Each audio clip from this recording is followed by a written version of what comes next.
Inquiry here on the BBC World Service. It's a new weekly program. Our job is to add in-depth analysis to one big question from the news. We hope you like it. BBC World Service. This is Helena Merriman with The Inquiry.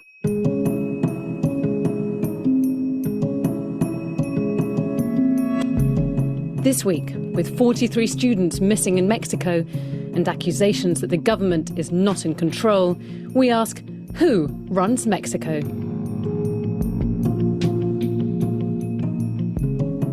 At 9 p.m. on the 26th of September, a police car pulled out in front of 3 buses in Iguala, a city in the southern state of Guerrero, where almost all of Mexico's heroin-yielding poppies are grown.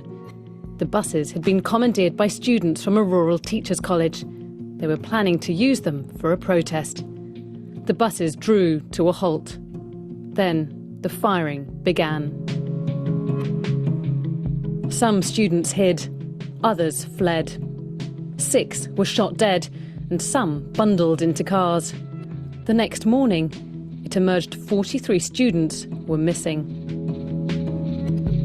Later, police officers said they'd been told to intercept the students on the orders of the local mayor. The mayor then took a leave of absence and disappeared. A few weeks later, he and his wife were arrested in Mexico City. He's now facing charges of organised crime, kidnapping and homicide.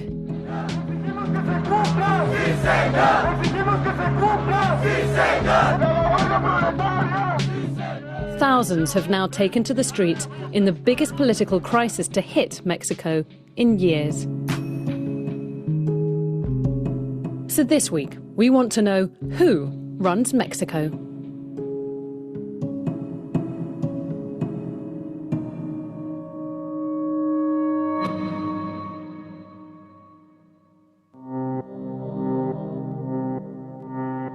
Part 1. The Cartels. For me, it's very sad to say that, because I am Mexican, I'm a journalist, but who runs Mexico is the corruption. Who runs Mexico is a cartel. This is Anabel Hernandez, a journalist. She's been investigating Mexico's drug cartels for 10 years, at a personal cost. One day, one of that sources that was member of the federal police called me and explained me how he was in a meeting where members of the federal police were talking about how they will kill me. It was no empty threat. More than 100,000 Mexicans have died in drug violence in the last 10 years.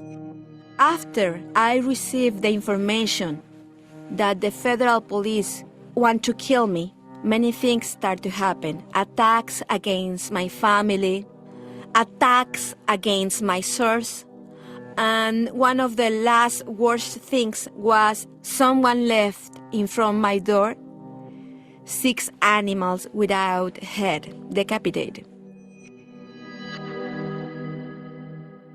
She hired 2 full-time bodyguards and continued to write what would become a best-selling book, Narcoland. At the beginning, for me, it was really one story difficult to understand and also to believe. When I start to get documents that prove the relation between the government and the drug cartels, I start to get information from members of the government, policemen, members of the army, politicians. They start to explain me really how this works. I discover how the government, since the decade of 70s until 2000, the government used to protect to all the cartels in Mexico. The government negotiated with them. The government let them control parts of Mexico, traffic the drugs to U.S., and the government for this received a lot of money through bribes. Her book is forensic, and it's made her a target. Last year, after gunmen broke into her house, she left Mexico. She's clear about who she thinks runs the country.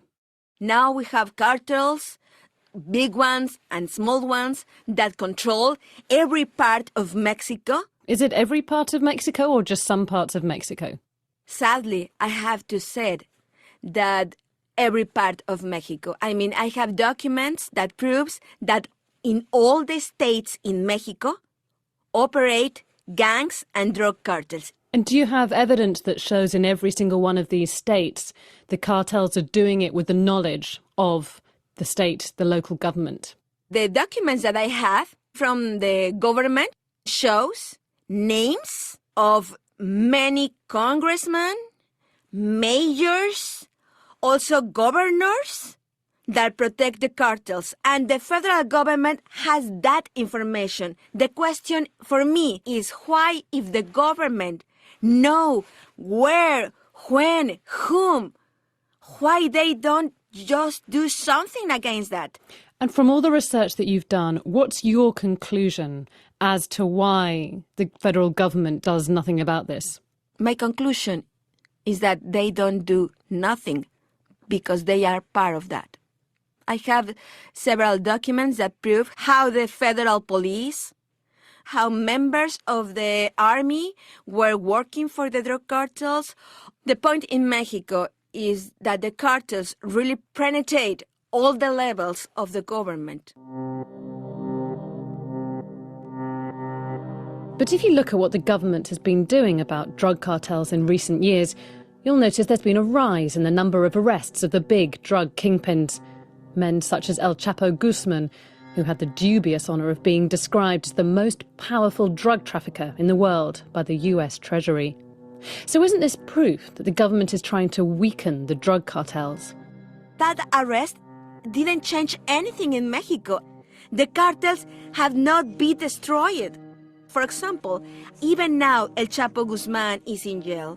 I have asked the government, please tell me, government, how many bank accounts, how many properties, how many companies have you confiscated to him? And the answer of the government was none. So drug cartels are running Mexico. That's the assessment of Anabel Hernandez. But is she right about the extent of this control? Mexico is a huge country.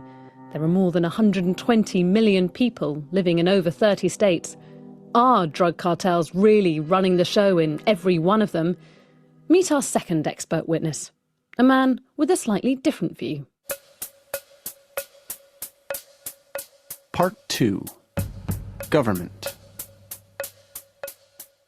Who's running Mexico? Many people are running Mexico. I mean, the institutions are still working at some level, but there are some areas of lawlessness where lawlessness is the main characteristic. This is Alejandro Hope, a former intelligence analyst at CISEN, Mexico's civilian intelligence agency, where he worked on organised crime. It was something of a stress having to deal with cases that involved maiming, that involved mutilation, that involved really extreme forms of violence pretty much every single day. Alejandro Hope worked there for 4 years, between 2007 and 2011, an experience that changed him.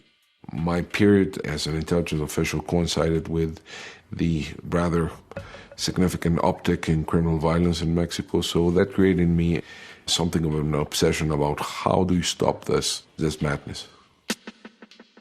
The disappearance and presumed murder of 43 students 2 months ago is a sign the madness continues.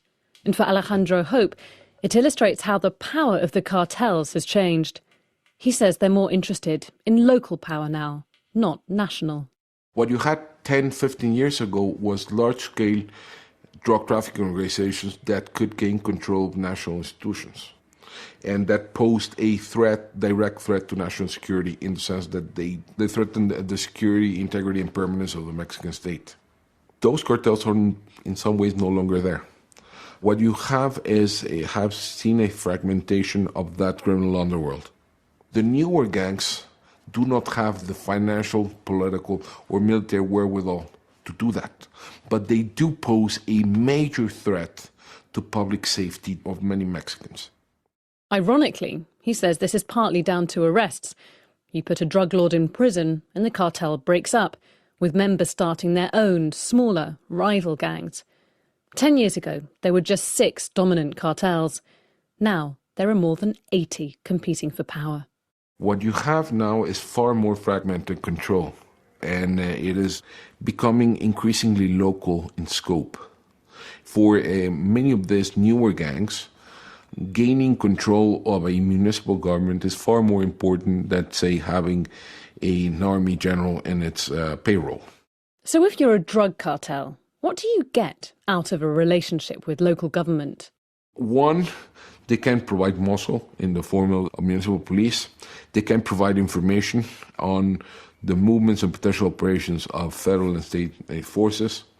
They are a source of information on the local economy, so they know who owns what, and that's a way of facilitating extortion, for instance. They have resources coming to them from the federal level and from the state level that can also be captured by gangs. So it's an important source of income, important source of information, and at the extreme, such as Iguala, it's an important source of muscle for the gangs. Who has the upper hand in the relationship between cartels and local government? Well, it depends on the region. In some cases, you have a clear subjection of local government to criminal gangs. That was demonstrated in Michoacan recently, where you saw mayors paying tribute to a local kingpin. In the case of Iguala, it's not clear who is running the show. So far, the mayor of Iguala has been charged, but not convicted. Nothing has been proven in court. But this doesn't stop speculation about his possible involvement in the disappearance of the 43 students. Our bigger point is this. The answer to who runs Mexico differs from state to state and changes over time. Iguala is not Mexico. Michoacan is not Mexico. You have many places where you don't have this type of phenomenon. But indeed, in some cases, the state has shown itself very weak. The institutions have been hollowed out or captured by the gangs.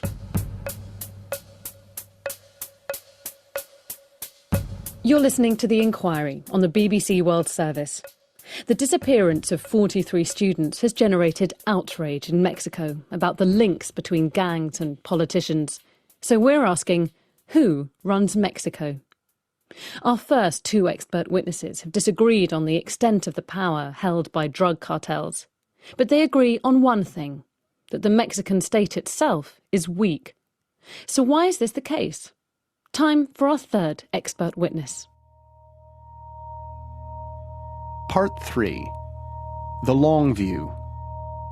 It would be an exaggeration to assert that Mexico is a narco-state. It is far from being that. Although some parts of this country, I am sad to say, they are already run by the drug cartels and organized crime. This is Enrique Krause, one of Mexico's most eminent public intellectuals and historians. Now in his 60s, he's been writing about the Mexican state for decades. He was a teenager in 1967 when Guerrero State saw one of its most violent episodes with the killing of 35 peasants. He remembers that event as marking the end of his innocence. Now, 45 years later, he sees this latest case of violence as a pivotal moment for the country. I always believed that Mexico needed to become a democracy. Well, now the dream is here, but the dream is becoming a nightmare in a way, because of course democracy didn't bring happiness or peace or security. We have freedom, but we don't have security. For generations, the answer to the question, who runs Mexico, was the Institutional Revolutionary Party, or PRI. We had the PRI, which for 7 decades monopolized power. It was a kind of a collective dictatorship where you had a president king every 6 years. There wasn't much of civic liberties or political liberties or true elections, but there was peace because they co-opted crime. The PRI lost power in the year 2000, in Mexico's first proper democratic election. That moment marked a change, not only in who would run Mexico, but how. The central government, which had acted as a leviathan, holding all power, relaxed its grip and let local governments take more responsibility. Some of those local powers are good powers. I mean, there are good governors, good mayors, but it had a negative effect also, because it enabled the bad ones to appear. And the bad ones are the lords of crime. And it has happened once and again in Mexican history. It is like the heartbeat, long periods of centralized power with less crime, so one big, enormous Leviathan, and then periods where centralized power recedes and you have diffusive and generalized crime, almost anarchy. So Mexicans appear to have a choice between a strong state, which gives them peace but little freedom, or a weaker state, bringing chaos. But the tens of thousands of people who've been marching in protest against the fate of the 43 students don't want either.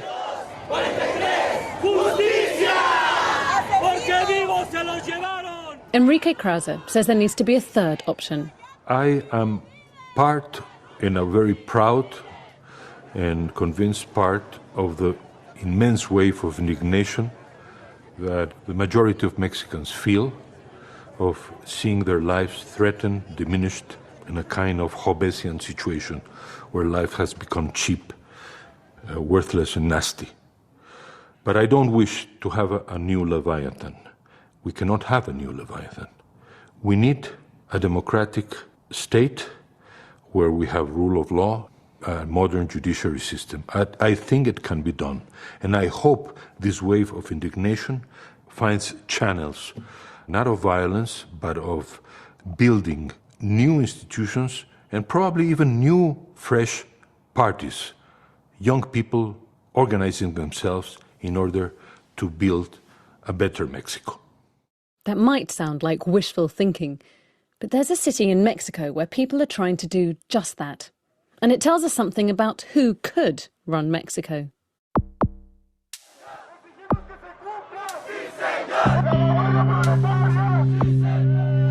Part 4. People Power. Ciudad Juarez was a very close community as far as people knowing everybody in town. This is Jose Manuel Mascareñas. He's the head of an educational foundation in Juarez, a city on the border with Texas. He's remembering life growing up in the good old days. I was born in 1951, and my father was mayor of Juarez from 1956 to 1959. And I can tell you that the ties were very close. This was during the days of the PRI, the party that dominated Mexico for decades. As the cartels began to fight for control over this border city, with its easy access to the American drug market, the violence increased until Juarez became the most dangerous city in the world.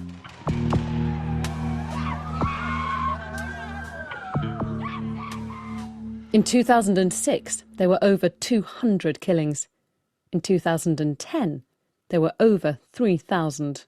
Times were very difficult. It was scary to move around. It was very insecure. You had the army here in the city, you had the state police, you had the municipal police, everybody going in their own direction, and the public was caught in between. By 2008, it was clear the local authorities were overwhelmed and in many cases complicit in the violence.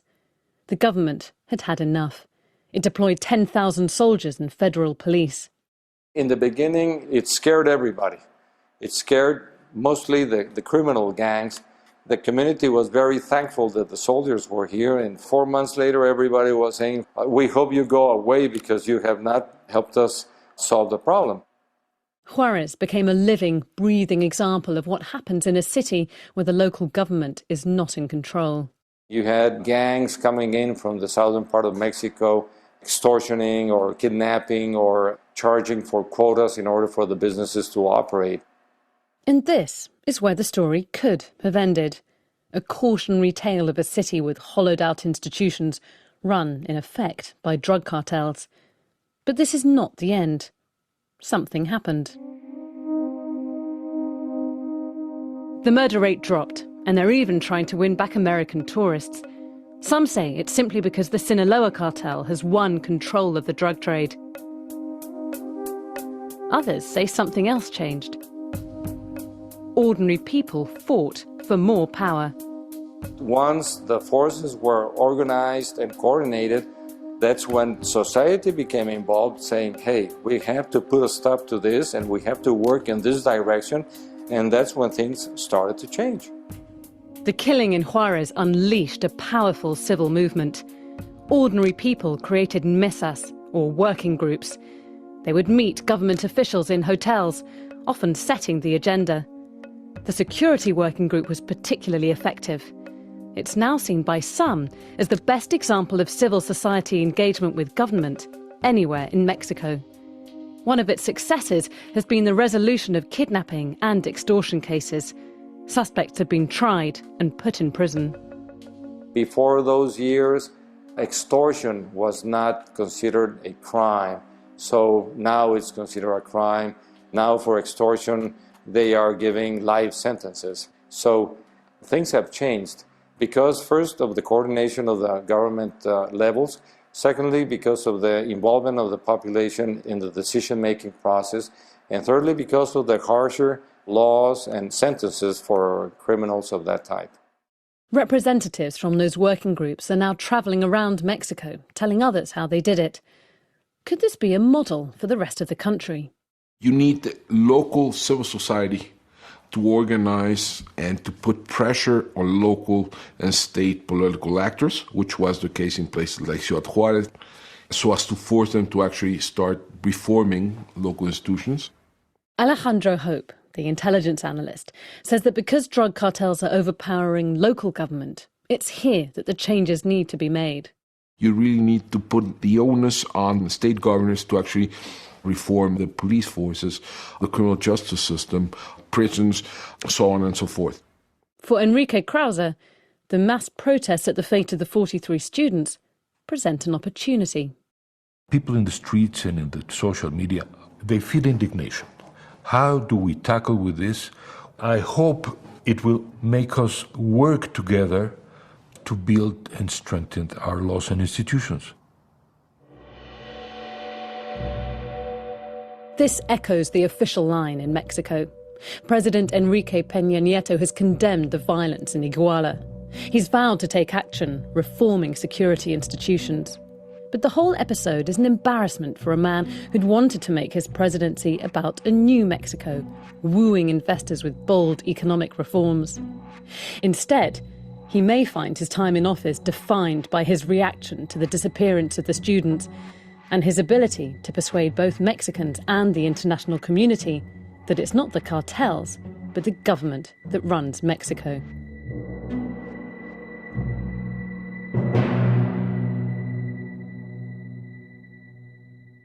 The